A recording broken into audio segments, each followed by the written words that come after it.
Tá ceoltóir Moya Brennan ina cúnta dúchas féin agus í ar thóir na naine agus na raircanna sna sean Cártaí Poist de chud John Hind.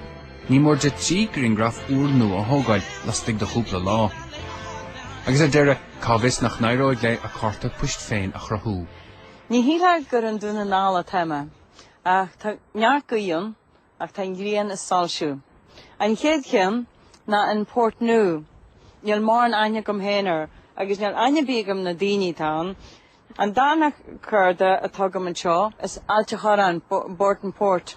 Agus sa súlagam go mé me ébalta aine a gohéirí ar an déastócha an tens an chuirde seo. Agus an tríhuaite tá má gáil na dúna nála héin an balla, níl duine bí insa chuirde seo. Agus an chuirde dearna tá coppla smúitiú agam, ach níl sé bhád fan éit seo an bhd tá me smúitiú ar fannim a chuirde héin.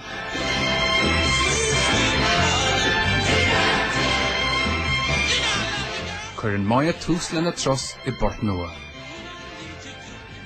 Well, seo mé in Yarn Strand, agus sinne an gita tá forest. Fuim an chéadéit ar mar chuirde, agus ach tá agam lena daoine eil go fáil. Nus tá coppla clú agam, tá aine go mar daoine na gá hart fan éit, so tá súlagam go deisiad lom fel má cé betan sa chuirde seo, agus le dhéanamh sus go thúr a ríist. Inniu.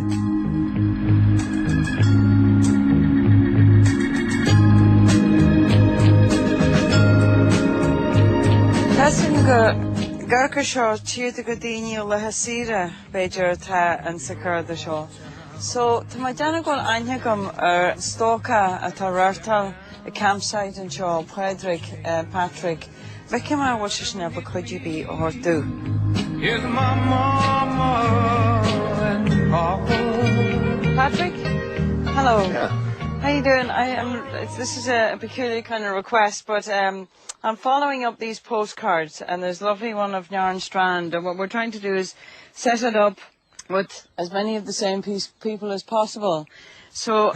It's a while ago. Some of the other locals might know them. Were they? Pick up, recognise it, but not the people. You recognise it? You wouldn't have the same pickup, would you? No. No. It's gone, is it? It's gone now, a grey one. Have you a grey one? Well, do you mind if we use that? Oh, no, I'll take it with you. Red. Sure, that's great. That's what it's all about. Tá tús má déanta ag Moya, agus stocríonn sí bula le Patrick níos dear naí. Inis tá sí ar a slí chuig an óstáin áid túil, chun tuile eolais áil faoi Cárta Poist Portnoo. Hello? Hello, how are you? I'm very well, thank you. My name's Moya Brennan, and I'm looking to see if you could help me with anybody in this picture. Oh, Moya, this is a treasure hunt, is it? It's a bit of a treasure hunt, yes. Indeed. Tá tá ar Moya go bhfuil aithne ag an óinéir ar an lánúin atá ag lísing rian sa Cárta Poist. Michael agus Claire Stewart. They used to own the hotel before me. Oh, is that right? Yeah. Oh, okay. That's a wee while ago. Let me go and see, can I find a number for them? Okay, well, that would be brilliant. Hello. Hello. Who am I speaking to? Claire. Lovely to speak to you, Claire. This might sound very odd, but I'm here trying to set up the old postcard that was taken many years ago that you must have seen yourself. Yes, I remember that. So, do you? Like it was yesterday. Ní thugann sé mórán ama ar bhaia Claire a bhela chun a bheith páirteach san nachrathú. And is bhí an éhharm Lord Frankenstein in sa teásta. Bhuaile tú mé caint le Claire agus sif méid do muire iad ach ráid réir agus ácaid ar an céad carda fóstella. Tugann Moya aig ar ailt an choráin.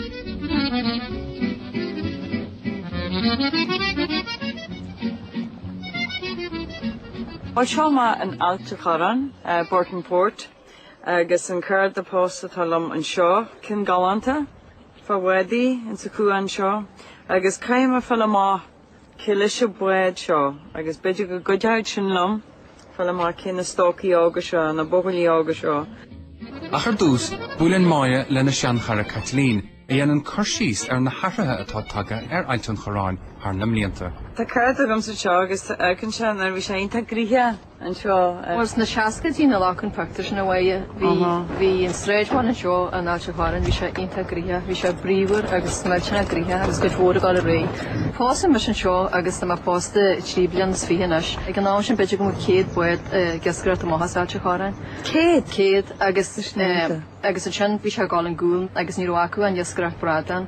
Anis tan rialtas in é cás go thir ar an jasgrach bradan agus níl ceadig na jasgrí má ag jasgrach bradan níos mó. Stop sin agus tá sé dínta ddíma fa dúta sin bhaide agus a cháí mór acu Báil chuir sin iste go mór. Agus bhí ginstú na héite seo le go léir Ruirte síos an na seopaí agus na héite agus tá go dúir an na fé óga brela bhí gascéir tú talléir agus sin neiste sé hiúla gobaí beidir mála clíar na tunnels agus rud agus tíí leharne drute agus tan cópaní idirréidir sin was an nóáile agus tan rud na gáilrá seo muú rina háma was it? Áte cháin, bhain sa go sa gabí fá chu dána go taim sin is. Well sa cheanta seo an taim Berlin a Burtonport. Agus a dóibh go tanig taim sin nó bhí tíar na talú éitiúla an nám agus a taine bhí sin na Lord Burton Cunningham agus bhí go ór aige dige sin agus sin a bhógachead céin seo an náteáin an nám. Bé nealsú cuaid táhádró agus am sa posta. Leúnmh dé beag aithne ag reintin hiascarí ar na buchailí sa Chárta. Come Leiscal, hello. Hello, How are you doing? Well, I'm here, madam. Calda. We can do the practice show and show. The boat, I know the boat. I think that's Joe McGinley's boat. Darnwaka was her name. Do you think anybody in the boat would know any of these boys here? I don't know where you would find that information, Moya. I really don't. That's the harbour bar there. You can stand in the same place where the picture was taken from. Oh, on the other side of the ice. Go down there. The boat was closer to the steps than this boat here behind us. Well, it's in a similar position. See, you could nearly walk down the steps and jump into the stern over there. Agus roint cabharfeitig an na lads, tá Moya an annan siomh aim siú. Ach maidir leis na páistí sa Chárta, níl fáilir bethir siúd ar chorabeh. Tén Moya sa tans go mbeidh churmach éigean ag fear an foist. Come Leiscal. Hello, how are you? Mr. John. Jim Tatu. Tá gini ceiste an ápaide for the done practice show. What do you at the moment showgam? Sin shots of Greena. Kim Stockog should Stockog, yeah. Agus an gasar show, garage O'Donnell as an mean more. The garage an fire show ag mean more. The shots of Greena is actually in the Coney House and Yakina. Oh my God! Yeah. Can I really make it, John? What could you finish go more them? Okay. Slan. We owe more in Shin. From a dear Anyam, I guess this should the Earl on ye at the dinner. So done low. Here we go.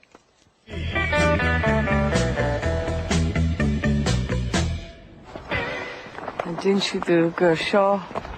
Natural Joe Green Mahoney.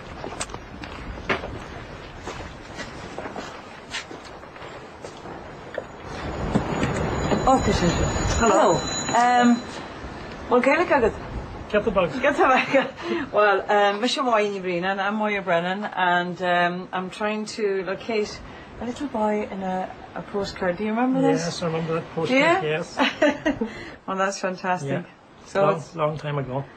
Joe, does this bring back memories here? It does, yeah. It's one of those things that I have a fairly vivid memory of. But that story started a lot earlier in the morning. Myself and my brother Paul were clerking Mass, 8 o'clock Mass in Dunlow.